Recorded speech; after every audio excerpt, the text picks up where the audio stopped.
Walter was once a devoted family man, surrounded by love and the comforts of a warm home. He cherished simple joys like sharing meals with his wife and children and working hard to provide for them. However, life's unpredictable hardship struck when Walter lost his job during a difficult economic downturn. Without steady income, he struggled to keep up with bills and eventually lost his home. The financial strain and lack of support gradually pushed him onto the streets, where he faced loneliness and cold nights.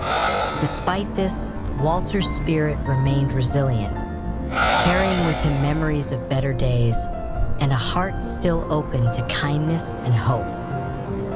Beneath a flickering street lamp, where the city's shadows stretched long on a bitter winter night, sat Walter.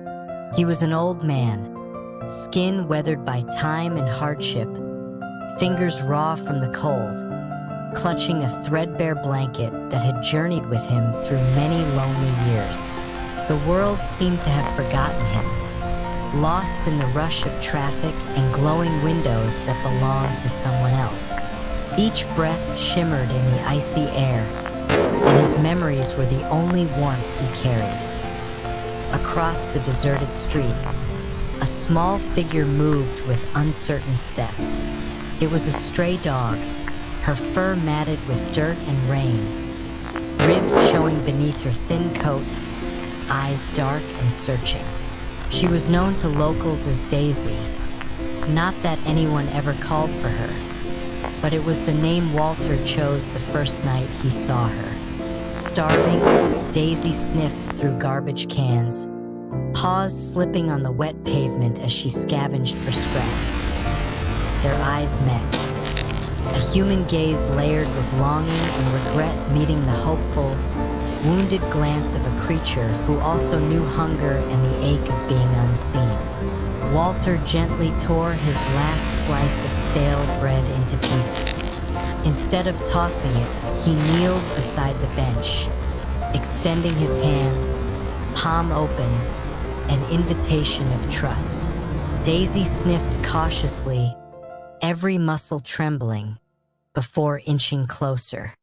With a soft whine, she took the bread and, rather than fleeing, sat beside him, bushy tail thumping softly. The street lamp's warm glow drew them together on that bench, as though shielding them from the winter beyond. Walter, with a shivering sigh, lifted his thin blanket and wrapped it partway over Daisy.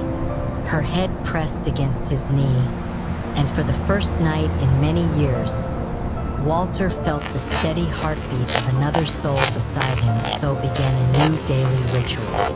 Dawn broke with violet light, painting the city forgivingly.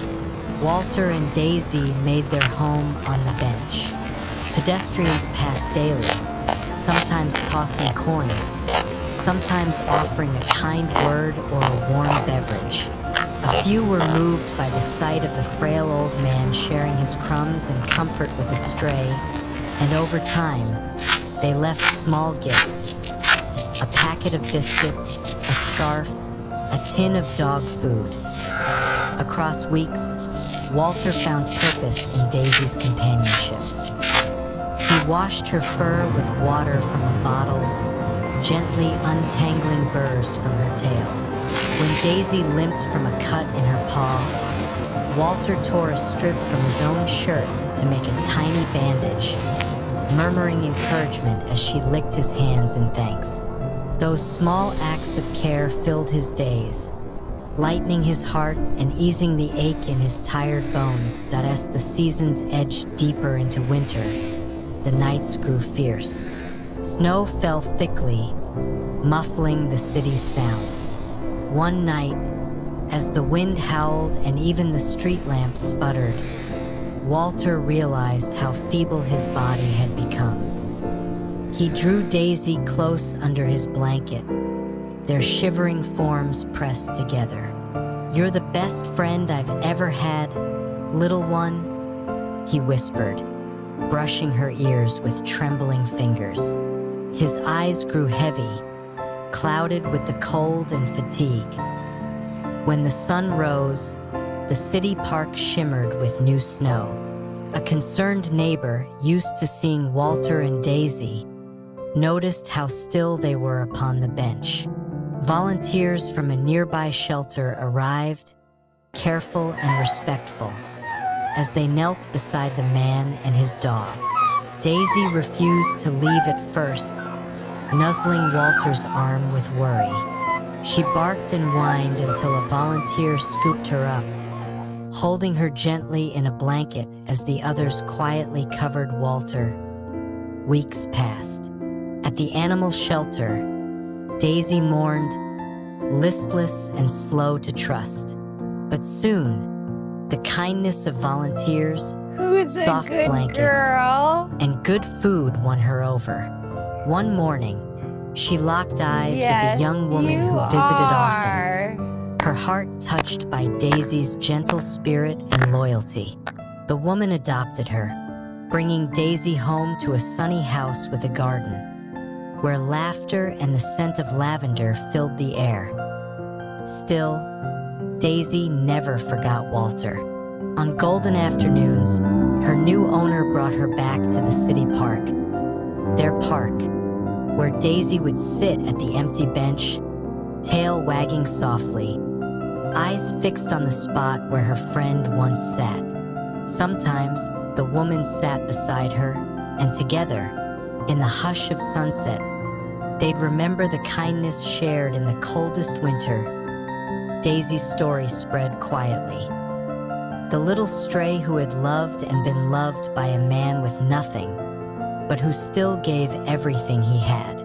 Some said it made them look twice at the lonely figures huddled on benches or at the hungry dogs roaming city streets.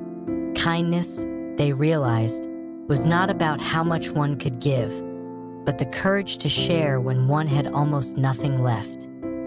And so, Walter's legacy endured every time Daisy settled at that bench, eyes bright with memory and hope. A testament to two souls who found warmth in a world so often cold, and to the truth that sometimes, love truly saves two lives at once.